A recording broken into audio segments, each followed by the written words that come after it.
Hi everyone and happy Friday. I'm Carrie Tucker. And I'm Tara Untershoot. And we are realtors with Century 21 Fusion in Saskatoon, and we're back with another Friday 5. Yay. So what we want to know is, are you as obsessed with Marie Kondo like we are? This little Japanese. lady. She's so adorable. Sweet. Yes. She wrote a book called The Life-Changing Magic of Tidying Up, and now there's a Netflix series, that is just awesome. It's called Tidying Up, and it's based on the book, and we absolutely love it. So we've been watching. I know you guys have been watching. Everywhere we go, people are talking about this show, and it's awesome. So we wanted to talk about 5 things that we learned from Marie Kondo. Yeah.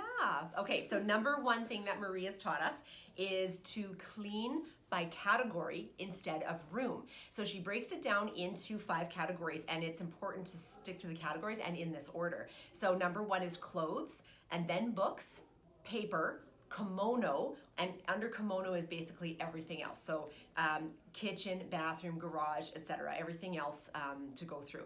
And then the 5th category is sentimental items. And I think she does it this way so that by the time you get to the sentimental category, you're a pro. Yeah, you're a pro at finding out if you're going to keep it or not.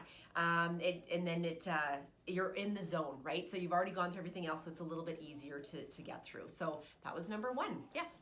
So number 2 is letting go of items. So obviously when you're going through and tidying up, you're going to downsize the amount of things you have in your house. And so in order to let go of things, you basically hold it in your hands and decide if it sparks joy for you. Yep, this is what she literally does. Like, hold on to it. Does this spark joy? Does that spark joy? Yeah. And if not, then you get rid of it. Yes. Yeah. So then you're going to make your piles of things to get rid of and donate and all of that kind of stuff. And if it doesn't spark joy and you're going to get rid of it, then you express gratitude for it. You say, thank you for what you did provide for me when I loved you and needed you or whatever.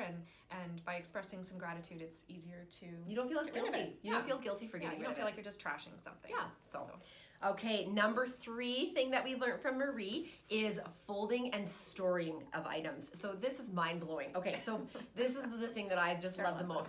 When I saw how she dealt with t-shirts in drawers, I was just like, that makes so much sense. So instead of having them folded on top of each other, you only see the ones on top, and then you have to rifle through everything to find what you're looking for. So instead, she has a very particular way on how to fold it, and you'll have to watch that on the show. But then when she stores it in the drawer, you can see all of the shirts. So then you're not rifling. It's like a file folder. It's like, yes, thank you. It is like a file folder. So that was so amazing. She also applies that concept to linens as well. So when you're in your closet with your towels or your sheets and everything, fold them in a way that you can see everything. Don't have things tucked behind. And if you find that there are items that you could tuck stuff behind, she says to roll them up like that instead. So brilliant. This is another way. If you put your towels in a drawer, fold them like the t-shirts so that you can see everything. It's so smart.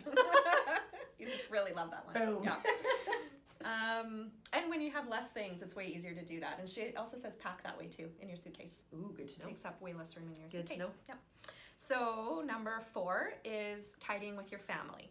So she addresses this with it. We've seen it a couple of times, and one of the biggest things is that when you've assigned people a room, or if a kid is doing their room or their clothes and their toys and things like that, if they're deciding that something sparks joy for them, you can't say that it doesn't, Tara.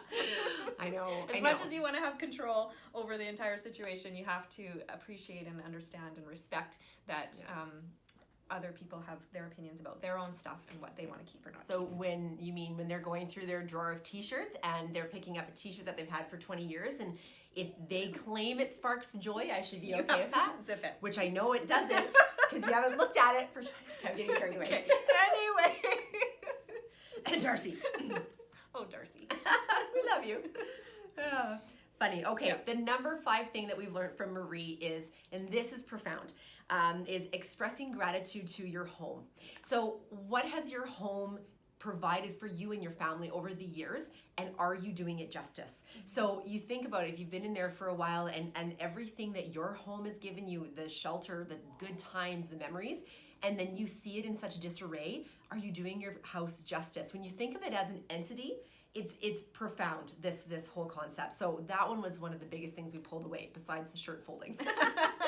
So I really think it's amazing to actually think of your house like that, and then to be thankful for it and treat it like that. Right. And once you've done it, it's easy to keep Maintain. up with it because, and then I think also then when you're out shopping or something like that, you make it a lot easier to not bring home a bunch of stuff that you don't need all the time. That's true. Right? Yeah, very true. Because that's in your head of, does it spark joy? Yeah. So we love this because we talk a lot to people about getting ready to list their homes and what should I do, and you know, see people trying to organize things all the time, and even when we're out showing houses and we see a really nicely organized linen closet or like a pantry that's, you know, beautifully stacked and not overly cluttered. People always comment, and it sparks joy for them. So your organized pantry could spark joy for someone in the future. Right. And so imagine how much it would spark joy for yourself if you look at it every day. Yeah.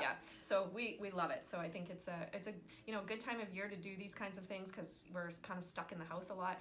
And then when you go to do spring cleaning, you've got rid of so much stuff. And I heard one person commented on our Instagram post that the garage sales are going to be epic this year because of everybody tidying up. It's a phenomenon that's catching on, and I saw someone on Facebook also try to sell something on a buy and sell, and they said in their post, it's just not sparking joy for me anymore. So it's really catching on. So I highly recommend watching it. Yeah, for sure. Okay. So that's our Friday 5. Thanks for tuning in, everyone. We hope you have a fantastic weekend, and we'll see you next week. Sounds good. Bye. Oh, check out our Instagram, Carrie and Tara C21, same name. We put stories and lots of fun things on there too. Check us out there. All right, guys, take care. Have Bye-bye. a great weekend.